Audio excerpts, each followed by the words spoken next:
ចាសូមជម្រាបសួរបងប្អូនទាំងគ្នាជួបជាមួយនឹងគ្រូម្ដងទៀតនៅក្នុងអ្នកភាសាអង់គ្លេសកម្រិត4ចាតើបងប្អូនទាំងគ្នាសុខសប្បាយទេអរគុណព្រះអង្គដែលយើងមានឱកាសបានជួបគ្នាសាជាថ្មី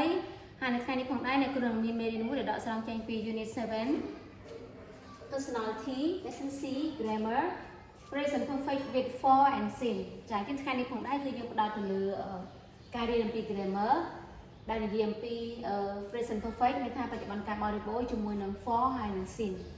ចា៎យើងចង់ដឹងថាតើការប្រើប្រាស់ present perfect ជាមួយនឹង for ហើយនិង sin យើងប្រើប្រាស់បែបណាសូមគួរអ្នកគ្នាក្រឡេកមកមើលផ្នែកគិតរបស់អ្នកគ្រូទាំងអស់គ្នាហើយអ្នកគ្រូបានសរសេររៀបរាប់អំពីការប្រើប្រាស់របស់វាទាំងអស់ចា៎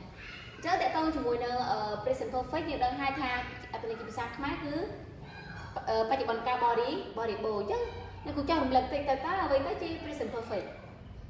ចា៎អញ្ចឹងនៅក្នុងភាសាអង់គ្លេសគេប្រាប់ថា use the present perfect to describe an action that began in the past and continue to now ចាអញ្ចឹងគេប្រាប់ថាយើងប្រើប្រាស់ present perfect ហ្នឹងឬក៏យើងប្រើប្រាស់បច្ចុប្បន្នកាលបរិបូរណ៍ហ្នឹងដើម្បីវិពណ៌នាអំពីសកម្មភាពចាដែលបានកើតឡើងនៅក្នុងអតីតកាលហើយវាបានបន្តរហូតដល់បច្ចុប្បន្នចាអ្វីដែលបានកើតឡើងនៅក្នុងអតីតកាលហើយវាបន្តរហូតដល់យើងនៅតែធ្វើរហូតដល់បច្ចុប្បន្នហ្នឹងចាអញ្ចឹងស្ទាក់ទងជាមួយនឹងការប្រើប្រាស់ for ហើយនិង sin នេះម្ដងការប្រើប្រាស់ for គឺយើងប្រើប្រាស់សម្រាប់បញ្ជាក់អំពីចំនួននៃរយៈពេល amount of time គឺភាសាអង់គ្លេស use for to specify the amount of time use sin to specify the starting point ចាអញ្ចឹងភាពខុសគ្នារវាង for និង sin គឺមួយគឺយើងប្រើប្រាស់សម្រាប់បញ្ជាក់ពីចំនួននៃរយៈពេលហើយមួយទៀតគឺយើងប្រើប្រាស់សម្រាប់បញ្ជាក់អំពីចំណុចចាប់ដើមថាតើយើងចាប់ដើមតាំងពីពេលណាមកហើយមួយទៀតគឺយើងចាប់ដើមតាំងពីរយៈពេលប្រហែលឆ្នាំហើយរយៈពេលប៉ុន្មានអីអញ្ចឹងគឺយើងប្រើប្រាស់ sin ហើយនិង for គឺខុសគ្នាត្រង់ហ្នឹងចាអញ្ចឹងតើតើជាមួយនឹងទម្រង់របស់ for ហើយនិង sin គឺមានតែគ្រូបានចែកបែងចែកទី2ចា for ណាវាមានទម្រង់របស់វាគឺ subject plus have plus has plus verb 3 plus for plus time period គេថាពាក្យដែលបញ្ជាក់ពីពេលវេ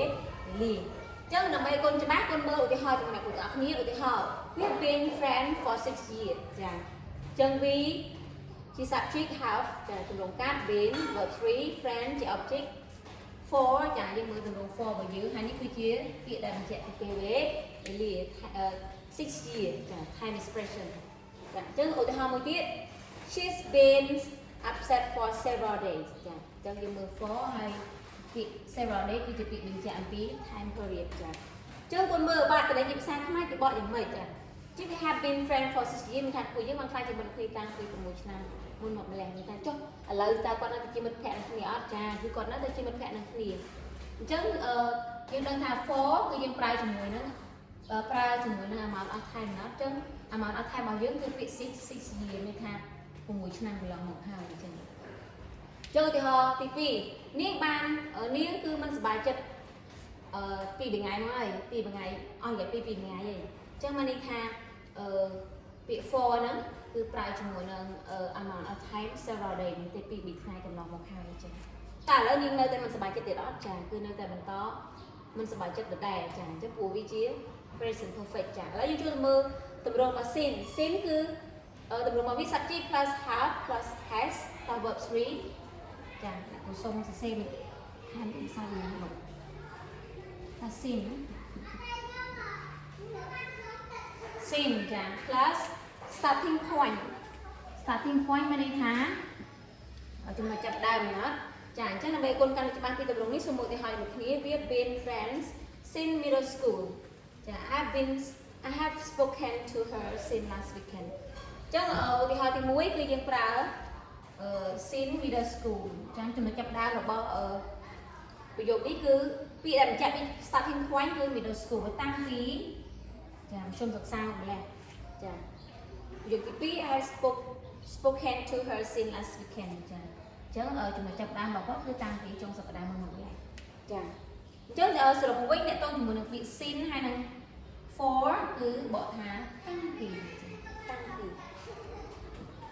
ពេលណានេះតាំងពីឆ្នាំណាចានេះតាំងពីពេលណាចំណុចចាប់ដើមតាំងពីពេលណាចាអត្ថន័យនេះបកថាតាំងពីដូចគ្នាប៉ុន្តែគាត់មួយប្រើជាមួយនឹងប្រើដើម្បីបញ្ជាក់ពី amount of time ហើយមួយទៀតប្រើដើម្បីបញ្ជាក់អំពី ចាចំណុចចាប់ដើមចាចឹងតឥឡូវយើងទៅមើលពាក្យដែលយើងប្រើជាមួយនឹង for ហើយនឹង sin ជាមួយគ្នាចាអញ្ចឹងពាក្យតមួយ for វាមានពាក្យជាច្រើនដែលយើងប្រើជាមួយវាណាគឺមានដូចជា10 minutes 2 hours several days a month 6 year a long time forever nhữngពាក្យទាំងអស់ហ្នឹងគឺសុទ្ធតែជាពាក្យដែលបញ្ជាក់អំពី amount of time ចាចំនួននៃរយៈពេលថាម៉េចនាទីមុន10នាទីមុនចា2ម៉ោងមុន2វិថ្ងៃមុន1ខែមុនចា6ឆ្នាំមុនចាឧទាហរណ៍ទៅជាមួយនឹង sin ដែលមានពាក្យខ្លះដែលយើងប្រើមួយ sin មានដូចជា3 o'clock ចាប់ពីម៉ោងតាំងពីម៉ោង3 last night តាំងពីយប់មិញ Monday តាំងពីថ្ងៃច័ន្ទ October តាំងពីខែតុលាអញ្ចឹងតកតងជាមួយនឹងពាក្យទាំងអស់នេះគឺសម្រាប់បញ្ជាក់អំពី starting point អញ្ចឹងជាដល់ starting point គឺយើងប្រើជាមួយនឹង sin ចាអញ្ចឹងហើយពាក្យទាំងអស់នេះគឺយើងប្រើជាមួយនឹង for មានថា10តាំងពី10នាទីមុនតាំងពី2ម៉ោងមុនចាអញ្ចឹងពេលដែលយើងបង្កើតប្រយោគយើងត្រូវដឹងអំពីពាក្យទាំងអស់នេះដើម្បីយើងប្រើបានត្រឹមត្រូវជាមួយនឹង for ហើយនឹង sin នៅក្នុងទម្រង់ present perfect ចាអញ្ចឹងអ្នកក៏មានមេរៀនតែប៉ុណ្ណឹងហើយនឹងក៏សង្ឃឹមថាបងប្អូនទាំងអស់គ្នានឹងយល់អំពីមេរៀននេះហើយកុំភ្លេចយកវាទៅអនុវត្តនៅក្នុងការបង្កើតប្រយោគឬក៏យកទៅអនុវត្តនៅក្នុងការនិយាយអនុវត្តជាភាសាអង់គ្លេសទៅដើម្បីបងប្អូនកាន់តែស្គាល់ផ្នែកអំពីការប្រើប្រាស់ទម្រង់ present perfect with for and sin ចាចឹងអ្នកគូមានតែប៉ុណ្្នឹងទេសម្រាប់ថ្ងៃនេះអរគុណច្រើនសម្រាប់ការចូលរួមរបស់អ្នកទាំងអស់គ្នាចាសូមព្រះប្រទានពរ